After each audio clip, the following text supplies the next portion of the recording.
Hello everyone, welcome to my channel, welcome to my Rapture Ready Series. Pastor Matthew here. Today we'll be looking at episode 9, which is Living with Eternity in View. In the last episode, we talked about the reality of eternity. If you have not listened to that, I really want to encourage you to go and listen to it. And I believe it will bless your life. Now, wise investors do not focus on short-term goals alone, but much more on longer-term opportunities. You will agree with me that investors want to invest in secure and strong corporations that can guarantee the security of their investment over the long term, right?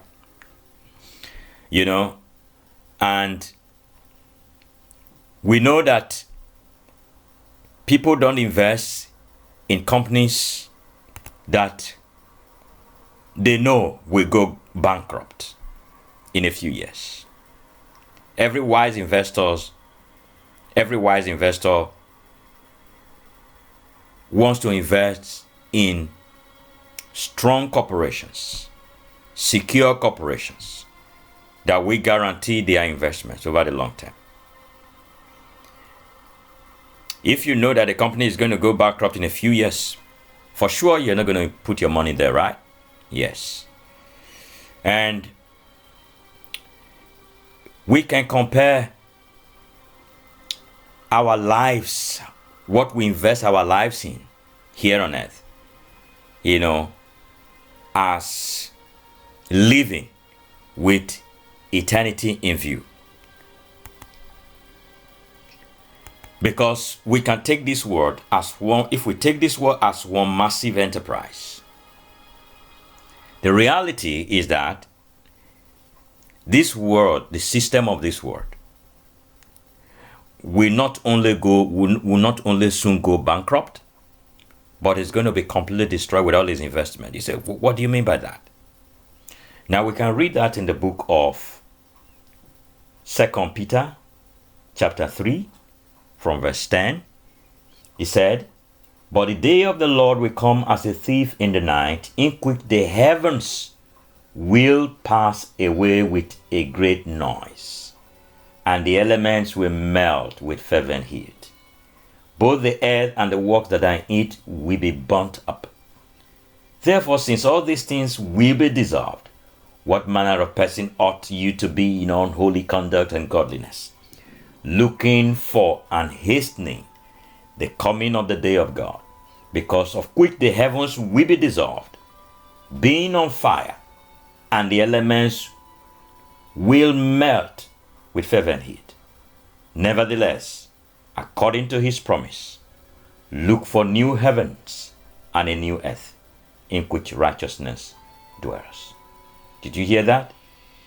The Bible says, this world, everything in it will be destroyed. The elements will be destroyed. Everything in it will be burnt up. Yes, you are wondering, how is that going to be possible? This is what God said. It is this life, this world is going to come to an end, and everything in it will be destroyed. So knowing that this massive enterprise called the world system will be destroyed, why will you want to invest your eternity in it? Why will you want to invest your life in it? Because everything that is stored up here on earth will be destroyed.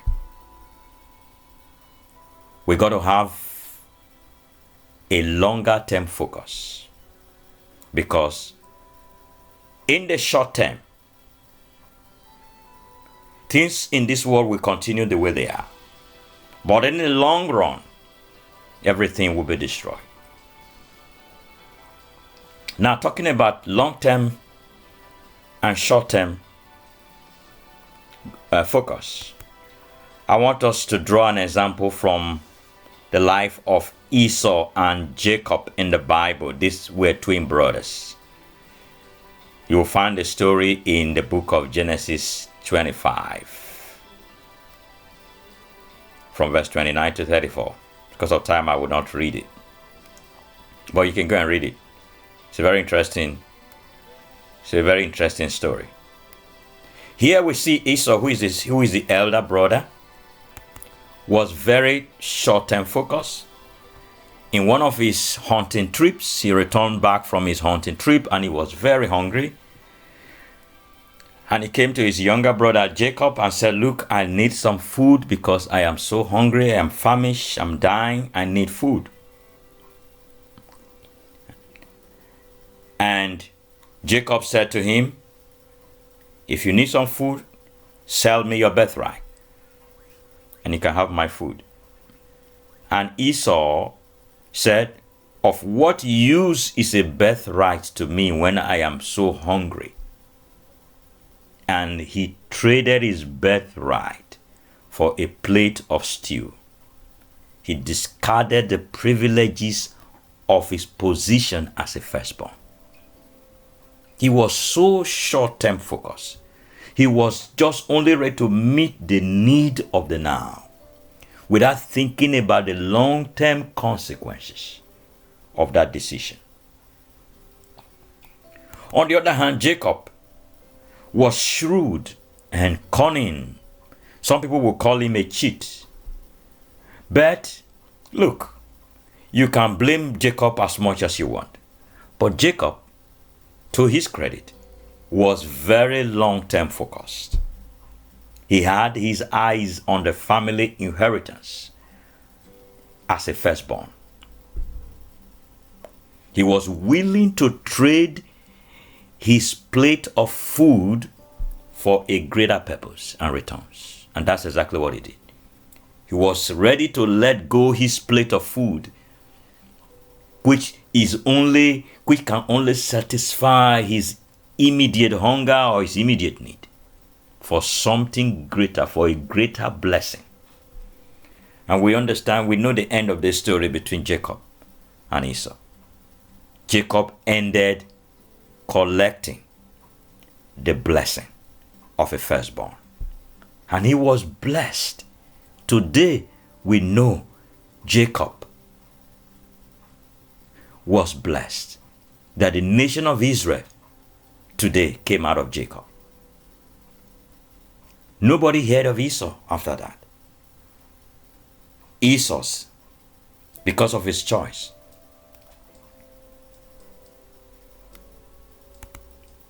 Esau's choice came with an unchangeable consequence. And we read in the book of Hebrews chapter 12 that even when he pleaded for this, even when he pleaded for this to be reversed,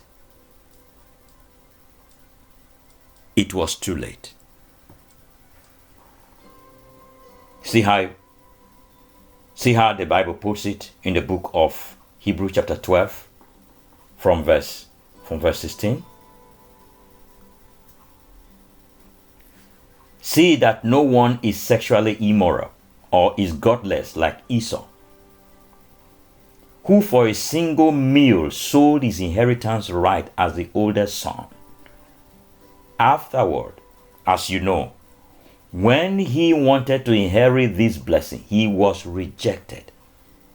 He could bring about no change of mind, though he sought the blessing with tears. That's what I meant.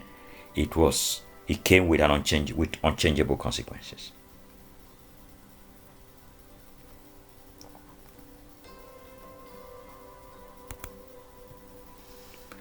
Giving up temporary gratification for a better reward. This is what the Bible is full of stories of people who gave up temporary comfort to gain a better future. And we'll just look at a few of them. Jesus Christ looked beyond the pain and the shame of the cross He looked beyond. Jesus looked beyond the pain and the shame of the cross. He saw the joy, the eternal joy set before him. He saw the billions of sons and daughters that will become his if he endured the cross. So he had eternity in view. He was not short term. If Jesus Christ were short term, he would run away from the pain of the cross. But he endured the pain of the cross because he looked beyond the pain. He looked beyond the cross.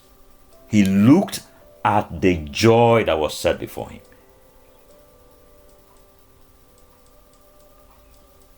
The Bible says, Hebrews 12 verse 2, looking unto Jesus, the author and finisher of our faith, who for the joy that was set before him endured the cross, despising the shame, and has sat down at the right hand of the throne of God.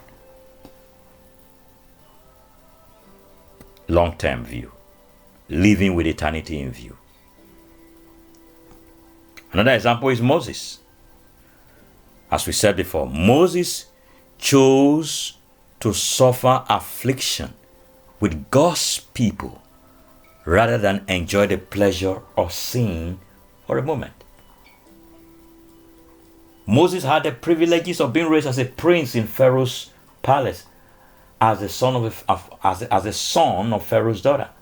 He had the best of education and everything a young man could wish for. But when he became of age and he understood the purpose of God for his life, he chose rather to suffer affliction with God's people than to enjoy the pleasure of sin for a moment. The Bible says he regarded the disgrace for the sake of Christ as of greater value than the treasures of Egypt, because he was looking ahead to his reward. He had eternity in view.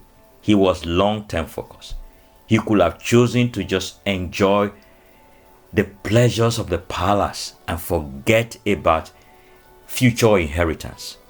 No, not Moses. He traded that. He traded the life in the palace for a greater purpose. This is what it means to live with eternity in view. Our decisions, things we do in life, we have to have eternity in view. There are things that will come to us that have immediate gratification, but could jeopardize our long-term place in eternity. And you should be able to say no to them, like Moses. Or there will be times where, like Jesus, you have to endure pain. Pain of the cross, bearing the cross, carrying the cross, denying yourself, inconveniencing yourself. There will be moments like that. But instead of running away, you will set your eyes on things above. And the Bible is full of stories of heroes of faith, so many of them in the book of Hebrews, who had the opportunity. They had the opportunity to return to their old lives. They have the opportunity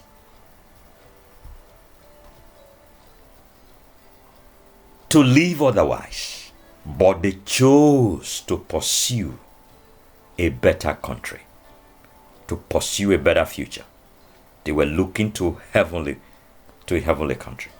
They never backed down, even some of them at the cost of their lives. When they were given the choice to deny their faith, they said, we would rather die and go to a better place for eternity than to deny our faith just to escape the temporary pain that we're suffering. We know of so many Christians that have been martyred and killed for their faith, even in our contemporary times. Because, why? Because they had eternity view. They know there is a better place. So I want to encourage you, let your decisions and actions be guided by a long-term view, by eternity view. Your decisions, your actions, your priorities.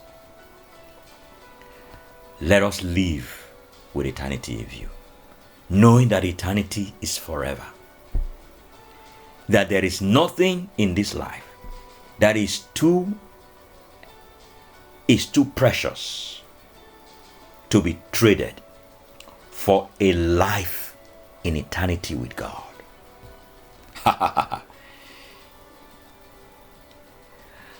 I want to believe that this message has blessed your life. I have a few questions here that you can discuss in your little groups, in your study groups. If you have not subscribed to this channel, I want to encourage you to subscribe. Hit the bell, make comments, and I will see you in the next episode. The Lord bless you and keep you. The Lord make his face to shine upon you and give you peace. I will see you in the next episode. God bless you.